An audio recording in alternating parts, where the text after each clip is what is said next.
នេះគឺជាពេទ្យស្វ័យជួរឯកទេសព្យាបាលជំងឺទឹកនោមផ្អែមជំងឺទឹកនោមប្រៃមានតែមួយគត់ចុកខ្មែរមិនមានកន្លែងផ្សេងណាហ៊ានប្រកាសខ្លួនថាហ៊ានព្យាបាលជំងឺទាំងអស់នេះទេតមកតិចមើលឲ្យខ្ញុំឃើញថាតើវ័យប៉ុន្មានអញ្ចឹងណាដល់បាត់ហើយចេះដល់ណាអូយស្អាតណាស់លោកអើយហាអូស្អាតណាស់អ្នកជំងឺបើមុខប៉ុណ្ណឹងមកមានអី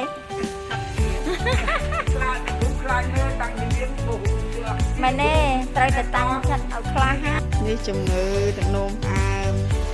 អ្នកម្ដាយសូរទៅវិញបានជាដើរបានហើយជើងចិត្តអស់ហើយ